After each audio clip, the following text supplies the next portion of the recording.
Assalamualaikum warahmatullahi wabarakatuh. Di kesempatan kali ini saya ingin mengajak sidang pendengar sekalian untuk kita merenung satu peristiwa besar yang berlaku dalam sejarah umat Islam yang disebut sebagai Ta'un Amawas atau Ta'un yang berlaku di satu tempat yang bernama Amawas. Sahabat-sahabat yang dirahmati sekalian, apabila berakhirnya zaman Nabi SAW, baginda telah berjaya mengalahkan musuh-musuh Islam, antaranya kafir Quraisy atau musyrikin Makkah, puak-puak Yahudi dan juga kabilah-kabilah kafir. Dan Nabi juga sempat melancarkan dua perang besar untuk mengalahkan musuh Islam di luar semenanjung Arab, iaitu Byzantine ataupun Rom, dalam dua siri perang besar, iaitu perang Mu'tah dan juga perang Tabuk. Bila wafatnya Nabi, misi untuk membuka kawasan Syam yang di bawah Byzantine dan juga kawasan Parsi di belah timur ini diteruskan oleh para sahabat Nabi SAW.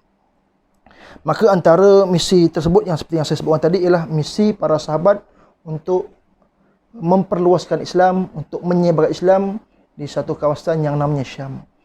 Maka antara tahun 13 Hijrah selepas kewafatan Nabi ataupun lebih awal daripada itu, selepas kewafatan Nabi tahun 11 Hijrah disambung dengan Abu Bakar, kemudian Khalifah Umar. Dua khalifah ini telah mengambil berat usaha untuk membuka Syam dan telah terbukti tentera Islam berjaya membuka Syam apabila berjaya dalam menawan, mengalahkan tentera Rom Byzantine, khasnya dalam perang Yarmouk. Kemudian mereka berjaya membuka kota Dimash ataupun Damsyik, kota Hims ataupun Homs, kawasan-kawasan pesisir pantai, kota-kota Kisariah, dan yang lebih utama itu daripada itu ialah tentera Islam berjaya menawan atau mengambil balik Baitul Maqdis dan Masjid Al-Aqsa daripada tangan musuh Islam. Jadi sahabat-sahabat yang sekalian, dalam menyambut kejayaan operasi membuka Syam ini, Allah telah menguji barisan para sahabat Nabi ini, barisan para sahabat yang besar ini, iaitu dalam keadaan mereka menyambut kemenangan tersebut, suatu tragedi telah melanda mereka. Dalam pendapat yang lebih kuat atau yang lebih sahih menyebut pada tahun 18 Hijrah, di saat kita telah berjaya membuka Syam dan kita ingin meneruskan operasi membuka kawasan yang lebih luas, iaitu Mesir di sebelah barat dan Afrika Utara, dan di sebelah utara barangkali operasi untuk ke Asia Kecil, Turki, Anatolia, dan mungkin barangkali ke arah Armenia dan ke arah Kaukasus. Tiba-tiba kem tentera Islam ini, para sahabat Nabi ini diuji dengan satu tragedi besar yang dinamakan wabak Ta'un Amawas.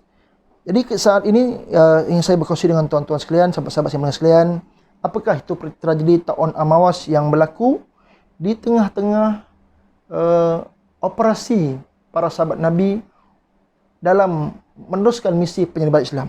Jadi Ta'un Amawas ini berlaku pada tahun yang ke-18 Hijrah, setelah berlaku di Syam, di satu kawasan yang bernama Amawas, iaitu kawasan di Palestin yang dikatakan kawasan ini terletak di antara Ramallah dan juga Baitul Maqdis.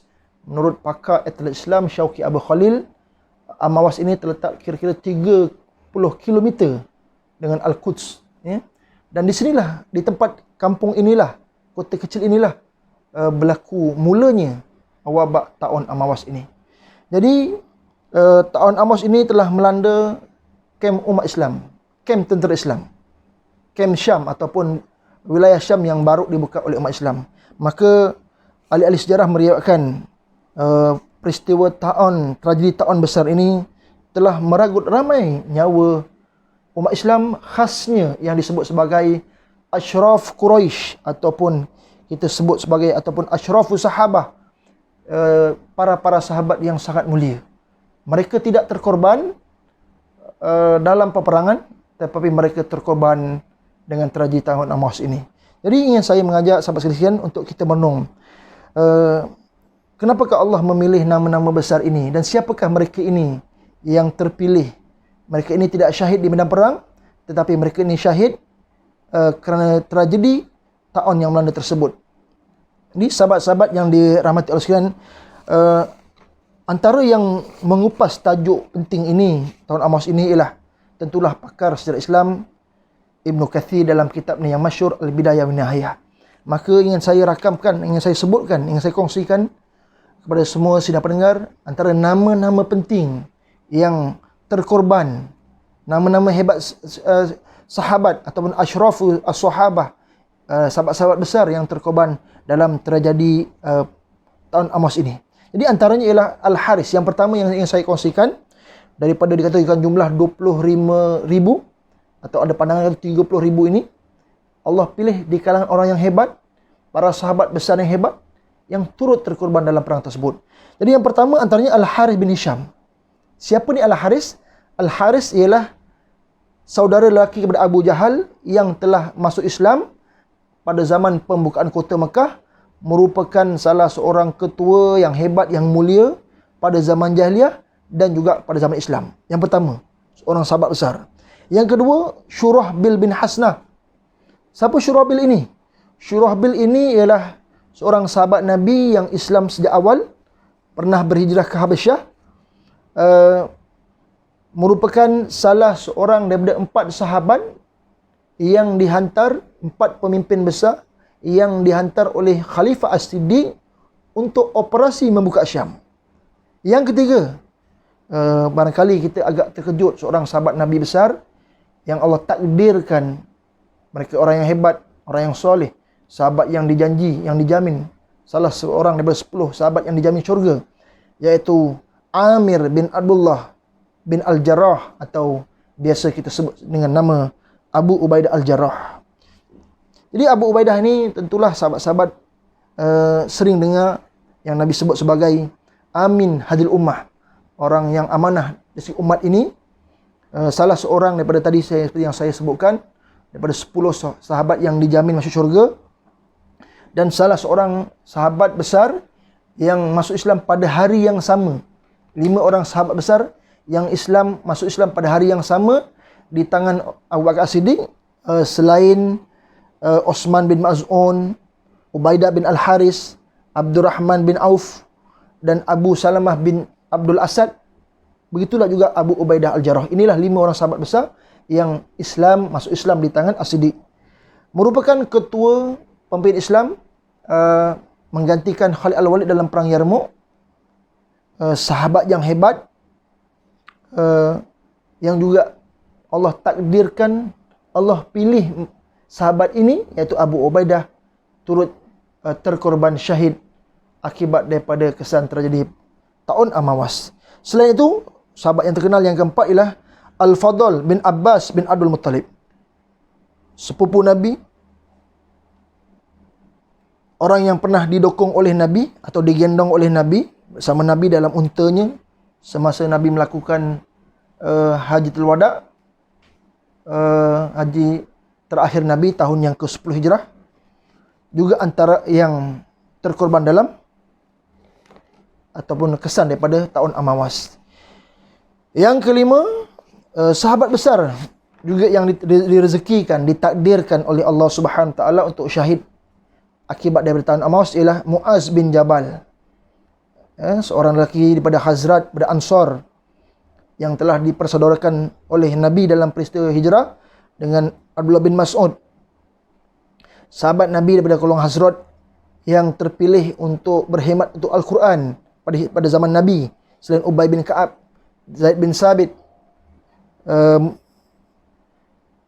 dan Muaz bin Jabal sendiri, dan Abu Zaid Omar bin Anas bin Malik.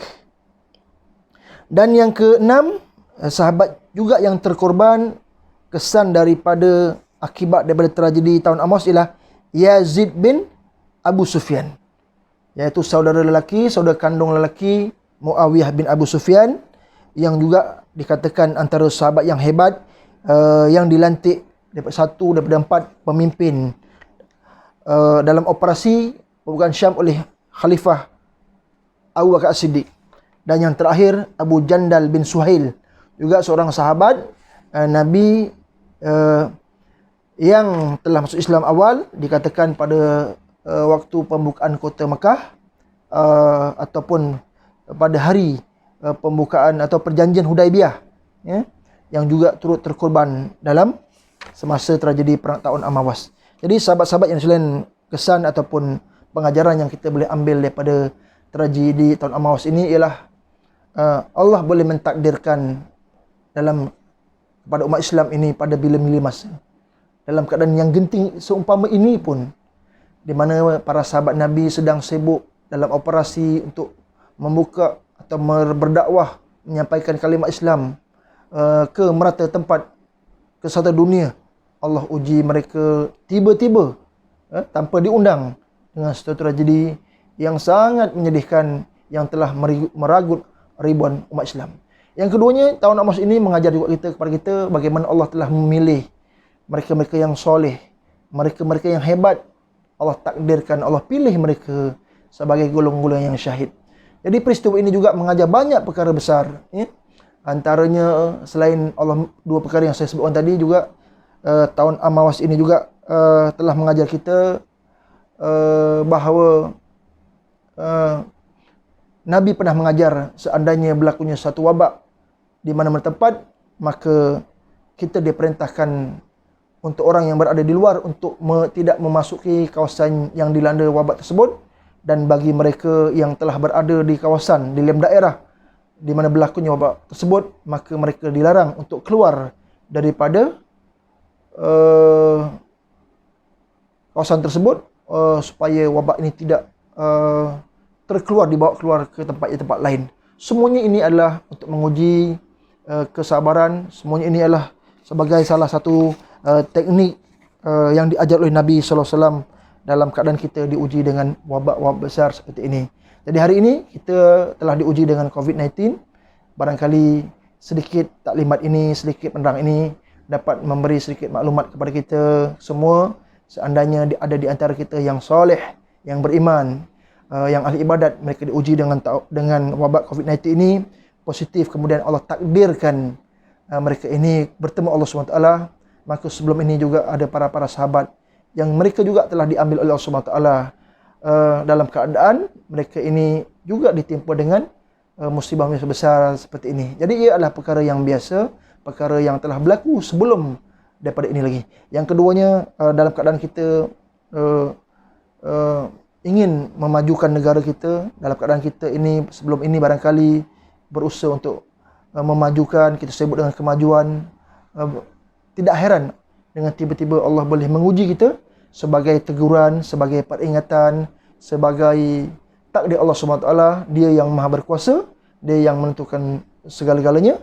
Jadi inilah sebagaimana peristiwa ini berlaku pada kita, sebenarnya peristiwa-peristiwa tragedi ini juga pernah berlaku kepada para sahabat yang mulia sebelum kita. Moga-moga video ini bermanfaat untuk semua. Saya sudahi dengan Assalamualaikum warahmatullahi wabarakatuh.